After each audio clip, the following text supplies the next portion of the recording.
She first noticed the dog at the mouth of the culvert, standing as if carved out of the last slice of daylight. It was a brindled thing with a white stripe down its nose, ribs faint beneath its coat, ears pricked like it had been listening to her for a long time. The culvert was one of those shadowed arches set into the slope beside the old rail trail, framed by sumac and tangles of vine, breathing out a breath of stone-cold damp. She had been walking too far, for too long, to calm herself down from a fight that now felt so small it could fit between two ribs. The dog looked back into the dark, then back to her. An invitation that was also a warning. Come, it seemed to say.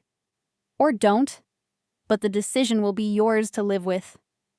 Hey, she said to it, voice thin. Her throat was dry from swallowing everything she hadn't said earlier. You got somewhere to be? It blinked. It didn't wag its tail. It simply stepped once into the shadow and waited. She should have kept walking. She should have stayed in the light. But there was something about how certain the dog seemed, like it had a job, and she was late for it. She took 2 steps down the slope, boots sliding, pebbles humming away beneath her soles. Cold crept through the thin canvas as water seeped in around the edges. The arch swallowed the last colors of the day, the world shrinking to a gray mouth and a gray throat, and the whisper of water running over old concrete. The dog moved further in. She followed. The culvert was wider than she'd expected, tall enough for her to stand, the ceiling a slick mosaic of minerals and graffiti just visible where the last daylight reached. It smelled like coins and moss. Her breath fogged. With each step, the tunnel gathered the noises of their small procession, the tap of her shoes, the soft sound of paws, the constant rill of the shallow stream that hugged the center. The dog stayed a little ahead, pausing whenever she lagged, fixing her with a look that said, "Keep coming. Keep up." "Where are we going?" She tried to make the question a joke. Her voice went out, hit the curve of stone, and came back flat. The dog made no sound. It turned left at a fork where the culvert branched into 2 smaller pipes, both mouths dark as wells. The one to the right had a bright candy wrapper caught on a snag of rebar. The one to the left had only algae that was slick as a held breath. The dog took the left. She hesitated. "You're kidding," she said, chest nodding, and the dog did the smallest lifting of its muzzle, a motion so precise it felt like language. "Okay." Her hand went into the pocket of her jacket, came back with her phone. She pressed the side button. The screen lit her chin. 1 bar skittered in the top corner and disappeared. The battery was a meager red sickle. She put it away again like she was saving a match in wind. The left pipe dropped the ceiling. She had to duck, 1 palm on the slick curve as she negotiated the shallower water along the side. Her shoulder brushed cold stone. The dog moved like water does when it knows the route. Native, unafraid, sure-footed in a darkness that made her think of the insides of things. Ribs, bridges, spaces where voices change shape. "How do you know?" she asked. Voice softer now, partly because it felt wrong to be loud, and partly because the tunnel took sound and exaggerated it, made it bigger than she felt, and handed it back to her like a responsibility. The dog stopped and looked back, and she was close enough this time to see its eyes, yellow-brown, reflecting that pale, stingy slice of screen glow that leaked through her pocket lining. The dog tipped its head a little. She realized she was shivering, not from the cold as much as from the sense that anything could be ahead, anything could be around the next bend, and the dog was the only thing between her and the unknowable. Her mother had always told her not to go into the culverts down by the rail trail. They flooded quick, and nobody thought about them until it was too late.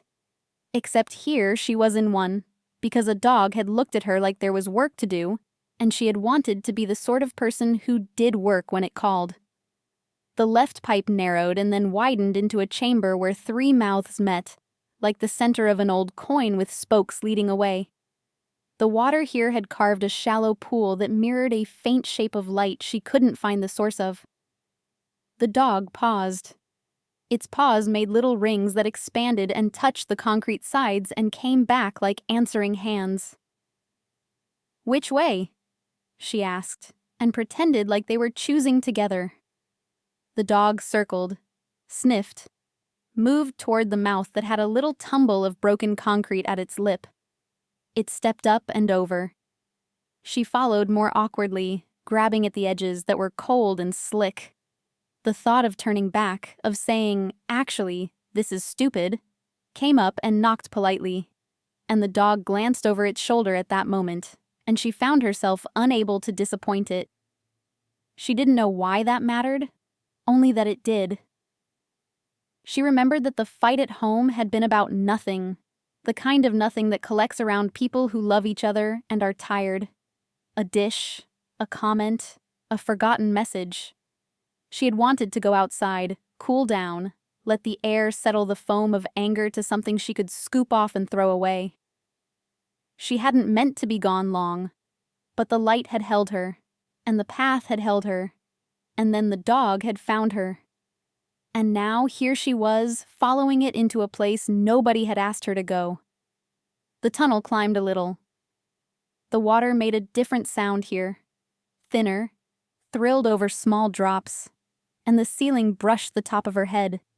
In one stretch, she had to turn her shoulders sideways and shuffle, one boot sliding ahead of the other, breath held as if breath took up space. The dog slipped through and waited, ears cocked, as if this were all normal, as if everyone learned to make themselves smaller in order to go where they needed to go. "Okay," she said when she popped free. She realized she was speaking as much to herself as to the dog. Okay? She was watchful now for collapse, for a deep hole, for a place where the concrete crumbled under thin water and dropped into a dark throat that wouldn't return what it took. The dog seemed to sense her thoughts. It slowed when she slowed, quickened when she felt like she could, and when she stopped entirely to breathe, the dog came back to her side and stood with its shoulder against her shin, a quiet, anchoring weight. She didn't realize she was crying until she tasted it. The tears felt separate from the fear. They were for the fight, for the long year of feeling like she had to be better than she had the energy to be, for the part of her that always said the wrong thing first and then tried to patch it with late apologies. She put her hand on the dog's head. "You're good," she whispered. "You're good." "I'm trying." The dog pressed its head into her palm. They kept going. The tunnel forked again, the left branch descending, the right leveling out. The dog took the right without even scanning the left. She was grateful for decisions being made that she didn't have to argue against. The air changed, subtly. Less mineral, more muck. She thought she felt a breeze, so faint it could have been her own movement. Hope, that thin, resilient weed, sent up a shoot in her chest, and she stamped it down because hope could be cruel when you fed it wrong. Still, she moved a little quicker. The dog stopped so suddenly she almost stepped on it. It nosed something on the ground.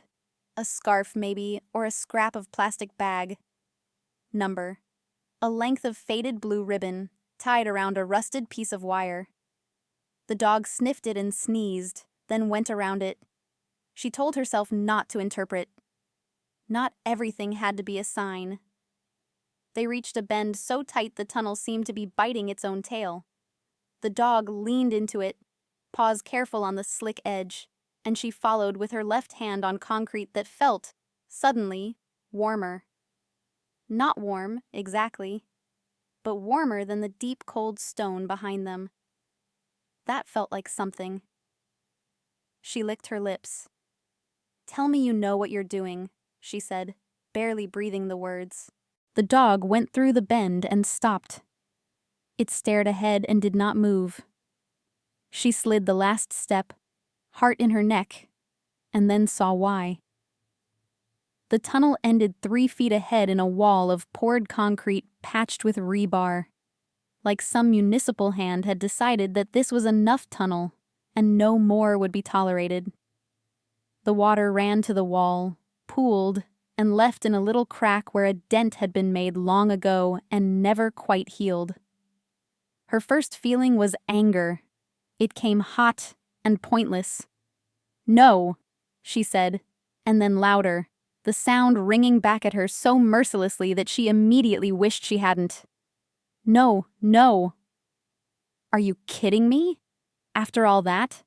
The dog looked back at her, ears tilted in apology it had no right to feel. It put one paw on the slight ledge at the bottom of the wall and tested the crack as if a mouse hole might be enough for a dog with good intentions. It wasn't. She pressed her forehead to the concrete. It was not warmer here. It was the temperature of an old disappointment. She let herself slide down until she was sitting. The water gathered under her thighs. The seep found its way into the denim and slowly, patiently, worked towards skin. This was where she was then. Whoever she had imagined herself to be, whatever stories she'd told herself about bravery or doing something new, they were smaller now. They felt like those little stories you tell yourself to sleep and then forget in the morning. Charming. Weightless. The dog leaned against her. It didn't whine. It breathed and she matched her breathing to it. And the match steadied something in her she hadn't known was loose. "Okay," she said after a while. "We'll go back." She had to say it. The tunnel had already made a liar of her once. She wouldn't let it do it quietly again.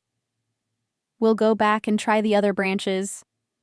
Or we'll just go back the way we came. I shouldn't even be here. That's the truth." The dog touched its nose to her cheek and left a small cold circle there like a seal. It turned, carefully, and began to step past her. She got up, bones making little noises, and followed. Going back was harder. The tunnel felt different backward, like walking through the memory of a room you only saw once. She kept expecting the dead end to be differently dead, for a door to show up where there wasn't one, for some ladder or securable handhold to appear and tell her that the world didn't just make errors and leave them there. The dog never looked back at the wall. It was ahead again, precise and purposeful, and she found herself wondering if maybe this had been the plan all along. Not a straight line to rescue, but the proof that straight lines were a myth, that you could only get anywhere by being willing to fail first, then turn, then try again without accusing yourself too much. When they reached the tight bend, the dog paused and let her squeeze through first, nose briefly touching her calf in a touch as light as thought. Back in the 3-mouthed chamber, she realized she could no longer say which mouth they had originally used to arrive. The pool was disturbed now, its mirror broken by their leaving and returning, and each mouth looked like each other with a kind of weary malice. The dog didn't hesitate. It took the mouth they hadn't taken yet, the one that had descended, and she had to scold the fear that rose with the change. Down meant farther from air, farther from light, farther from help. But the dog's hindquarters disappeared into the mouth with the certainty of a letter slipping into the right slot, and she had to either trust or surrender. She put one foot after the other and chose trust for now. She could always choose surrender later. It was never in short supply. The tunnel lowered again, and soon she was crouching, then crawling for a short stretch on one knee and one foot, one palm flattening in thin water, cold soaking her sleeve up to the elbow. She was not a neat person at the best of times, but the muck got in her hair, in the seam of her jeans, under her nails, and it felt like a kind of baptism she hadn't authorized. The dog went low and sleek and strong, its body becoming a shape designed for this one task. At the bottom of the descent, the tunnel leveled and widened into a squashed oval with a slot of black sky far overhead, no more than a grate or an opening in a manhole cover. She could see, through it, a square of blue going gray. The dog looked up and barked once, the sound ringing and instantly swallowed. "Hey!" she called impulsively. "Hey!" The grate kept its square and its silence. The dog looked at her, and she felt silly for expecting an answer from a square. But her heart was too quick in her throat, and now that she'd seen that geometry of open, the need to stand under real sky made her legs tremble. The dog moved toward the shadow under the square, stood as if to catch what fell from a world of traffic and birds and footprints. It barked again. If hope was a weed, then desperation was a vine. It grew fast and found whatever structure was near. She took her phone out again. She pressed the button and the screen lit the damp with a soundless blue. The battery was worse now, a thin sliver blinking its warning like a heartbeat seen through cloth. The bars were not there. She held the phone up, toward the square of not quite sky. She could almost feel the signal thinking about her. A pale single bar appeared, faded, returned. She held still, arm aching, face held up like a flower asked to recognize the sun. "Please," she said, not sure who she was speaking to. "Please, please." The bar stayed. She hit the phone icon, numbers blooming under her thumb. She pressed 911, each press a tiny explosion in her chest. The ringing came. She hadn't realized she'd been holding her breath until the voice said hello, and she choked on air. 911, what is your emergency? Her own voice surprised her. It sounded small and steady, and unlike the person who had shouted in a kitchen earlier that evening. "Hi, I'm in a tunnel. A drainage tunnel, I think. I can see a grate above me, but I don't know where I am exactly, the one near the rail trail. I was walking, and a dog..." She swallowed. "A dog led me in here. I can't find my way out. I'm okay, but my phone is almost dead, and I don't know what to do." "Okay, you're doing great," the voice said, neutral but warming in an almost imperceptible way that made tears prick again. "What's your name?" "June." The truth came out. She hadn't used it with the dog, hadn't used it with the tunnel. Saying it felt like putting a pin on a map.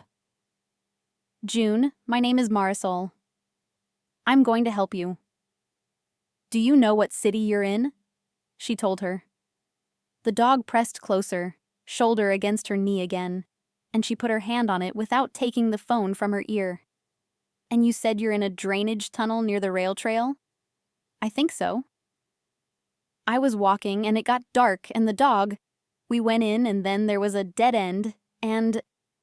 We turned around and now there's a grate above me. It's square. I can see a little bit of sky. That's all. Okay, June, I want you to stay right where you are. Can you describe anything else? Do you hear traffic? Water?" She listened. There was the little stream, the dog's breath, her own heart knocking against the ribs like it didn't trust the hinges. "Water," she said. "No traffic. I think I'm low." "That's okay. I've got your location pinging. Your battery is low. I can see that. I'm dispatching rescue now. I need you to stay as still as you can and conserve your battery. Can you put me on speaker and lay the phone down by you?" The thought of not having the voice right in her ear made her more afraid than she wanted to admit. But she did what she was told. The dog watched her. She set the phone on her thigh, speaker on, volume up as far as it would go. The little tinny voice of Marisol coming out into the tunnel like a radio found in a basement. "You're doing well, June. Is the water rising?" She looked. Hard to tell. The line on the algae was close to where the water now curled. "Maybe a little. Not much. Okay. If you feel it rising rapidly, move to the highest point you can reach. You mentioned a dog. Is the dog with you?" "Yes." She looked at the animal and felt something inside her reconfigure, a map drawing itself with a new legend. He won't leave." Good, Marisol said. Sometimes dogs are better at this than we are. Can you tell me if there's any airflow? Any breeze? She closed her eyes. The tunnel had taught her to pay attention to small changes. There was a slight movement of air on her damp cheek, not from the square above, but along the length of the tunnel, a little whisper like pages being turned somewhere down the way. Yes, a little. Not up, down the tunnel. That's helpful. Rescue is 5 minutes out. I'm going to stay with you. If your phone dies, they will still come to the coordinates I'm seeing. I want you to know that the words went in and landed. They didn't settle. They perched like birds who might decide to leave. Okay, she said. Thank you. Is there anything around you could use to make noise? A rock. Something to tap with. She glanced around and found a piece of concrete broken off from somewhere with a rusty streak through it. She picked it up. It was heavy and wrong and perfect. Yes, when you hear voices, or you think they're close, I want you to tap in a slow, even rhythm. Save your voice. Dogs can help with this too. Is he vocal? He barked earlier, June said, looking at the animal. Can you bark? She tried. She felt foolish, but the dog cocked its head and gave one polite woof, as if to demonstrate the capacity. Excellent, said Marisol. You're a team. That word rang in the tunnel differently. Team. She had wanted to belong to something all year that didn't require her to be more than she was. Here, knees wet, hair sticking to her face, hands trembling because of adrenaline and cold, she felt the simple relief of being one of two beings trying to get each other through. She put her hand back on the dog's neck. The hair was damp and rough. The dog leaned its weight into her like an agreement. Still with me, June? The voice asked. I'm here. Tell me about him, Marisol said. The dog. June laughed, just a small sound that leaked out like a secret. I don't know his name, brindled, white stripe on his nose. He's got a nick in his ear like someone tried to teach him something and he learned it too fast. Marisol hummed in that way that people do when they smile without wanting to affect a situation. If you wanted to name him, what would you call him? Names had power. Names reached out and picked you out of a crowd and made you turn. June looked at the dog's bright, steady eyes. Pilot, she said, surprising herself. Because he led me here. Because he's leading me out. I don't know. Pilot, Marisol repeated. Good name. Is it bad that there was a dead end? June asked, voice dropping again because the tunnel made you whisper, and because the memory of that wall that went nowhere had a weight she hadn't shaken. We hit one, and I don't know if... What if we took the wrong way first, and now we're just... You took away, Marisol said. You're here now. That's all that matters. Dead ends are information. They tell you where not to go twice. June let that soak in. It felt like medicine that didn't taste good but worked anyway. The dog, Pilot, shifted, ears pricking. June held her breath and thought she heard something beyond the ordinary. A faint thump, then another, then a voice like a voice heard through water, shaped but not comprehensible. The dog barked once, sharply. June picked up the chunk of concrete and tapped it against the tunnel wall. The sound ricocheted and softened. She found a rhythm, slow, like a heartbeat seen from far away. I hear them, she said toward the phone. I think. You're doing great, Marisol said, and the words did not feel like filler this time. Keep up that rhythm. If you can, describe anything you hear voices, June said. Men? And a scraping? Metal may be good. That means they're working a grate. They'll follow the sound June kept tapping. The dog barked again, 3 in a row, then fell silent, listening with the fierce attention of an animal who has survived by listening. June felt herself start to shake. She couldn't tell if it was relief wanting to arrive early or panic trying to steal the last part of her endurance. "What if they can't find this exact one?" she asked, the question a soft betrayal. "They can," said Marisol, firm as a flat palm. "They've got the coordinates and your sound." "Keep going." June kept going. The dog moved and stood with its body angled toward the sound that seemed to grow from one side of the tunnel more than the other. She angled with it, letting the animal show her where to aim her tapping. The scrape grew louder. The voices rose in clarity until they became words, and the first word she heard clean was "hold." "Here!" June cried despite the instruction to save her voice. "Here."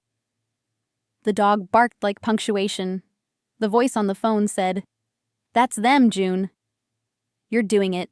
I'm going to stay on the line." A beam of light slid into the tunnel from the side like a blade of day. It swung, found them, almost too bright to look at. June flinched. The dog stood square and kept its eyes on the light as if testing whether it was friend or enemy. "We see you," a voice called down the barrel of sound. "You okay?" "Mostly," June called back, hoarse with a very physical relief. "It's me and a dog." "Copy that," the voice said, something in the tone smiling. "We're going to get a ladder or a line down to you." "Stay put." "Okay," she said, because saying okay had become a little raft she could stand on whenever the water felt high.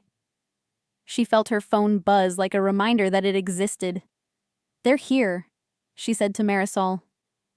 "I can hear," said Marisol. "You did a hard thing well. I'm going to stay with you until they have you on the surface, if your battery allows." The beam of light went away briefly, then returned. This time it had a friend. A clatter came, and with it the sound of metal being eased into a tight space. A rope dropped, then a second. June reached for the first and looked at the dog. "Pilot," she said, and she didn't care if that was presumptuous. "You first."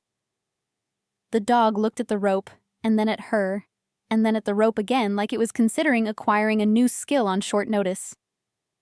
"Can you loop him?" a voice called. "We've got a harness for the dog if there's room to pass it." They eased a loop down, and June took it with fingers that felt too big.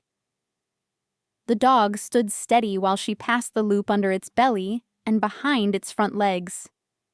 It looked up at her with what she decided was trust, and not simply a willingness to accept weirdness. "You're good," she told it. "You're the best dog." The words came out in a kind of ridiculous voice she didn't recognize and couldn't stop. Love, it turned out, had its own register. They lifted the dog first. It went up with the square awkwardness of things that have never left the ground before and were suspicious of the concept. It didn't bark. It didn't flail. It simply rose, the rope tightening snug along its ribs, ears flattened, tail down, eyes open. June watched it go, watched it disappear into the square of light with a sudden, irrational fear that it would forget her. The dog did not forget. Its face reappeared in the square immediately, shoved between two hands she couldn't see. Eyes frantic and locked on her.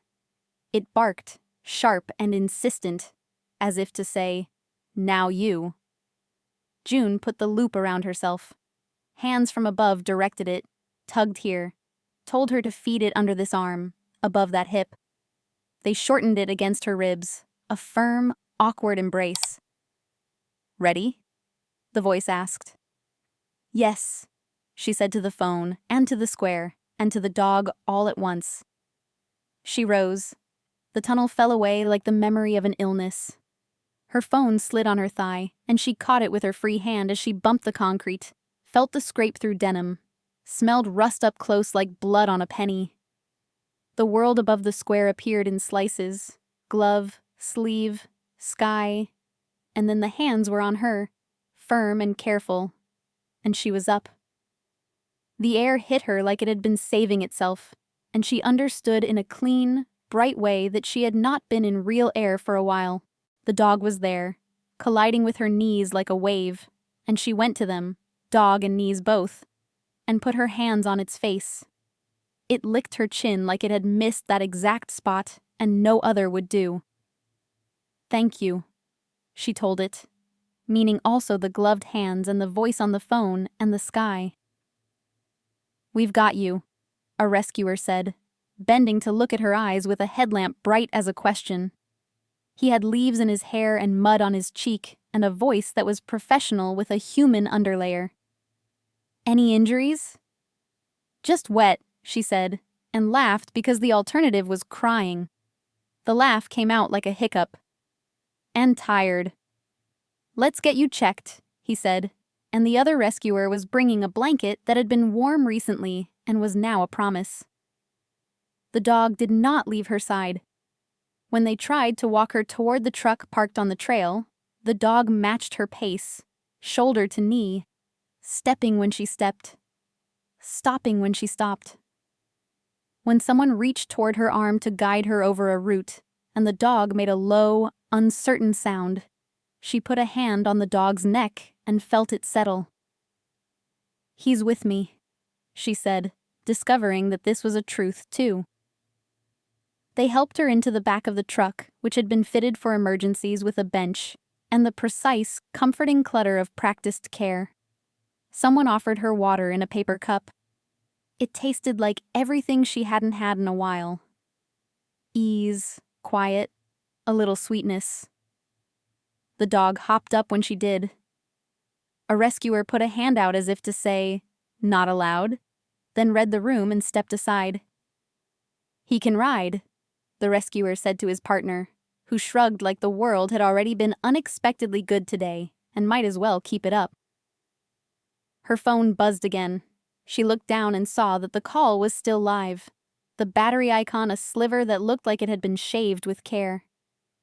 "Marisol," she said, bringing it back to her ear. "We're out."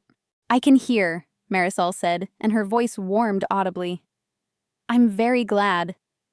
I'm ending the call now so you can save what's left of your battery. If anyone needs the recording, they have it. Take care of yourself, June."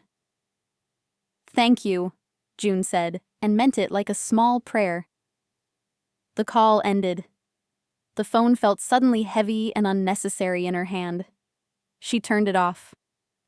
The truck bumped along the trail to where the paved road began. Night had arrived fully.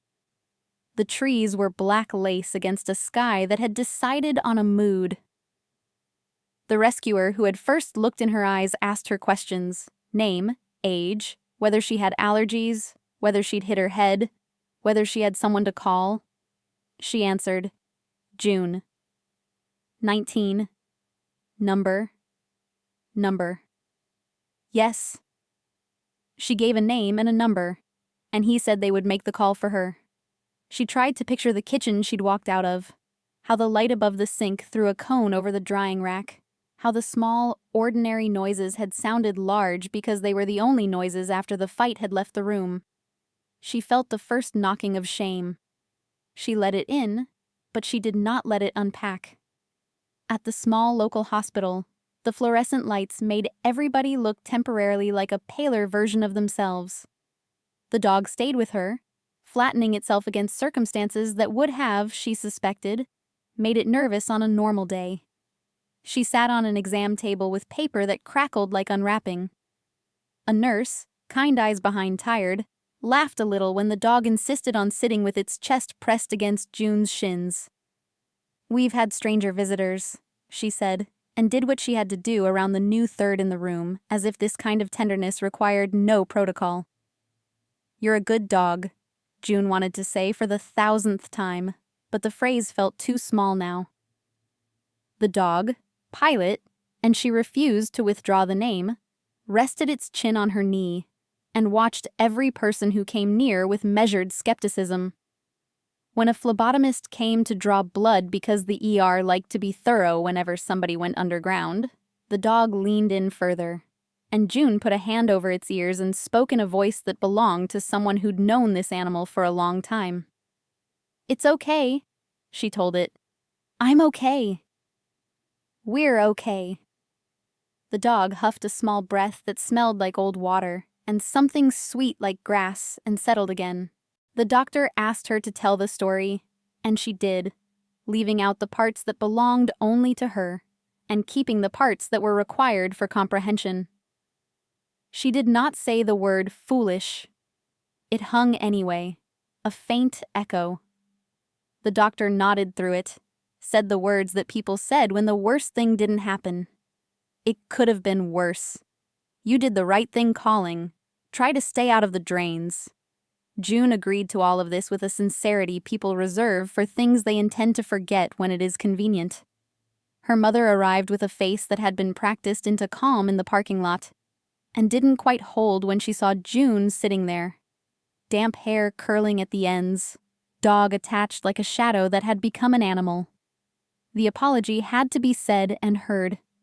They did it clumsily, earnestly, like two people who had done a hard thing apart and then had to do the hard thing of undoing it together. The dog remained during all of it, head moving between faces as if to check that the sounds were not cries for help. When it seemed satisfied that this was not an emergency that could be solved with barking, it sighed and let its eyes half close. "Is he yours?" her mother asked when they were waiting for paperwork that seemed designed to make time behave like syrup. "I don't know," June admitted, scratching the spot at the base of one ear and feeling the bump of an old scar under fur. "I guess not. But he found me. And I think he thinks I'm his." Her mother looked at the dog the way people do when they're deciding whether to accept a new member into a small tribe. "Pilot," she said, trying the name out. The dog's ear flicked. "He looks like a pilot." They lived in a small house with a small yard, and a landlord who had opinions about everything. The dog did not know about landlords. The dog knew about tunnels and humans who shook and the places on knees where you could rest your head and feel a pulse. June thought about contracts and deposits and the way some rules were real and some were real only until you looked at the person who wanted you to obey and asked them if maybe they didn't want to be kind today. The nurse came back with forms. The doctor said they were good to go. The rescuer who had ridden in told her, as if he knew the shape of the choice she was carrying, that the dog would be taken to the shelter for a hold if she didn't have a place for him, and that she could call. Nobody said the word stray. Names mattered. The dog came with them to the car. June's mother opened the back door and put an old blanket there, and the dog jumped up as if this had always been the plan. When they got home, the dog lay on the kitchen floor while June showered the tunnel off as best she could, and then sat in the doorway with wet hair and a mug between her palms while Pilot watched her like a person who is learning a face. Days, the tunnel felt like a dream you remember in sharp pieces. Nights, she woke sometimes with the taste of metal in the back of her throat and had to put her palm on the dog's ribs to make sure of breath. Pilot learned the geometry of the house in an afternoon, and the geometry of the street by the end of the week. He followed her like a word follows a name, like an idea follows an invitation. When she went to the rail trail again, it was in daylight, and with her mother and with the knowledge of what she would not do again unless she had to, for someone else. They went, the three of them, to the vet, and the vet said the dog was older than they'd thought, and younger in his joints than his teeth suggested, and that he had probably belonged to somebody once. The vet took out the tiniest piece of metal from under the dog's skin with a scanner's hum and found nothing. No numbers, no registration, just evidence that someone had intended for someone else to know who he was. The vet asked gently if they intended to keep him. June looked at her mother, who looked at June, who put her hand on the dog's head and said, "Yes," as if she finally had the right to say yes to something she hadn't earned. People asked about the story. You can't go through a tunnel and come out with a dog without people wanting the plot. June told the short version most of the time. She got turned around on a walk. The dog led her out. She called. They were saved. It was scary. She was grateful. Sometimes at night, when the kitchen was soft and the air from the window moved the curtain like a slow breath, she told the longer version to the person who had been in the tunnel with her, which is to say the dog, which is to say herself. She talked about the dead end, about how it had felt like a judgment at first, and then like an instruction, about how it had converted her anger into information, and her fear into caution. She talked about the voice on the phone that didn't promise anything except attention. She talked about the way the dog's body had been a fact she could hold on to when facts ran low. He listened the way dogs do, with his whole body and no advice. When it rained, she thought about water finding the old path. She imagined it hurrying through the mouth of the culvert, glad to be inside a shape that asked it to flow in a certain way. She hoped it would take corners gently and not look too long at the dead end. She hoped it would carry away the ribbon on the wire and leave it somewhere it would stop pretending to be a clue. She hoped that if someone else went in there, they would go in with a purpose bigger than curiosity, and with a companion who knew a good path from a bad one even in the dark. Months later, she walked past the place where the grate let day into the tunnel, and she could not see much from above. Just the idea of depth, and the way light sometimes looks tired when it has to go too far. She set a hand on Pilot's neck and felt him press up into her palm. He had added weight. He had learned which friends' voices meant snacks, and which meant a walk, and which meant a ride in the back of the car to the place with the nice woman who clipped his nails while he pretended he wasn't afraid. He still slept with one part of him touching her. When she shifted in the night, his paws would twitch. Sometimes he would make tiny noises like far-off barks. She would say his name, and he would sigh and go still with the simplicity she envied. The world, being the world, kept offering chances to get lost. The trail forked. The road closed for construction. The conversation in the kitchen started to become an argument, and then didn't, because one of them remembered to say what mattered first. June learned that the feeling from the tunnel, that tense, clear sense that you might not get out, didn't disappear just because you found the exit. It lived with you, which didn't have to be a bad thing. It could make the air finer. It could make the light mean more. Once in the early spring when everything was thawing in loud, sloppy ways, she got a call from a number she didn't recognize, and when she answered, a voice said, "June?" "It's Marisol." The name carried the tunnel with it, and June had to sit on the back steps to make room. "I hope I'm not crossing any boundaries," Marisol said, gentler now that she was not the shape of authority. "We sometimes follow up after unusual calls. I wanted to see how you were doing, and how Pilot is doing, if that's okay to ask." June told her. She kept it short so she wouldn't cry. At the end, she said, "Thank you," again. And this time it felt like finishing a circle. "We don't always get to know the end of the story," Marisol said. "I'm glad I got to know this one." "It could have been different," June said, thinking of the dead end, of the square of light that was a hole and not a promise until hands came through it. "It often is," said Marisol, not unkindly. After the call, Pilot came over and put his head on her thigh. She told him that spring was coming, and that meant the smell of damp dirt, and the sound of bike tires on the trail, and the hard green of things pushing up through a layer that pretended to be permanent. She told him they would walk by the culvert and not go in.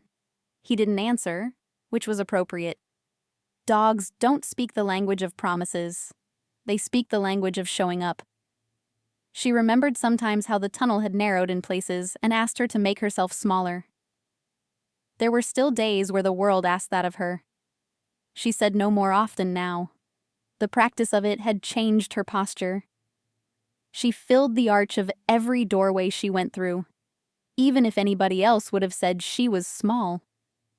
And when she found herself, stumbling into one of those days where the sky isn't wrong but her heart is, where the air is there but her lungs forget how it works, she said the name she had given the dog, and meant, by it, "Come lead me out again." Pilot would tilt his head and then simply stand, a good dog in a long hallway. a body that knew the geometry of escape and of home, ready to do the job he had appointed himself. It wasn't a miracle. It was better. It was repeatable. People asked, sometimes in the way people do when they want to be reassured about the architecture of the universe, whether she regretted going into the tunnel. She could spend words and words on an answer and still not say it right. So she practiced shortening it until it fit neatly in her mouth without losing anything. "I don't know," she would say most days, "but I'm grateful I came out." And if Pilot was there, she would add, "I'm grateful we came out." Because that was the part she couldn't overstate. The we. The feeling of being not alone in the dark. The sensation of making a small team in a place designed for the forgetting of teams. Team had been the word that had rung in the tunnel like a struck coin, and she kept it with her, now like a coin you don't spend, because it has value beyond the number stamped on it. Some nights she sat with her mother at the small table with the scratched varnish, and they told each other different versions of the same day. Sometimes the dog put his head on both their knees at once, bridging them literally, and her mother would laugh and stroke the white stripe and say, "He really won't leave you, will he?" As if the not leaving were a trick the dog performed. "He won't," June said. She thought of the wall at the dead end, the way you can put your forehead against something and wish it to be kinder, and it will remain exactly what it is, and how sometimes the way around is through patience, and sometimes it's through turning, and sometimes it's through finding a voice that can be loud without being cruel. She thought of the square of light and the distance between seeing it and reaching it, and the way a rope feels when it tightens in the right way at the right time. She thought of the particular softness of a dog's ear under your fingers when the thing you need is not advice, but a reason to keep your heart from leaving. Later, when she walked by the trail with Pilot, and they saw another person pause at the mouth of the culvert as the sun folded itself away, Pilot did a thing he had not done before. He positioned himself between June and the shadow, not tense, just there, as if to say, "We know what's in there. We learned it once. We don't have to learn it again today." June felt the old fear return, then the newer calm that followed it. She touched the dog's back, then kept walking. The tunnel breathed behind them as tunnels do, taking in what the day had, letting out what it didn't need. And the sky ahead opened into the kind of evening that can be rescued into good. When everything was quiet and the lights in the small house made little circles on the floor, Pilot would sleep with his body a long, warm comma against the line of June's calves. In the dream-thin place between waking and deep sleep, she could feel again, if she wanted, the cool damp of the concrete on her palms, the weight of a small rock used to say, "I am here," the steadiness of a voice that knew how to situate panic so it could see over its own knees. She would remember the way the dog did not leave and understand that she had it now. A model, a lesson as usable as a hammer. It was not a fairy tale. No magic had been invoked. No rules of the universe had been bent to please her or punish her. The tunnel had offered its fact. The dog had offered his company. The call had threaded a line between two people across a dark. The men had eased a rope through a square. She had done what she had to do in a narrow place, which is all anyone can ask of anyone. And the ending, happy because it could have been otherwise, wasn't the bright trumpeting kind that tells you to forget what came before. It was the quieter kind you carry into other rooms. It was the dog's breath on the back of her knee. It was the phone on the kitchen counter, charged. It was the knowledge that if you find yourself once more where the air is thin and the walls are close, and the way ahead dead ends into an old decision, you can pause, turn, try another path, and keep tapping your small rhythm into the world until the world taps back. It was the certainty, at last and at length, that getting saved is sometimes less about being found by a light, and more about not letting go of the small, insistent company that insists on walking you toward it.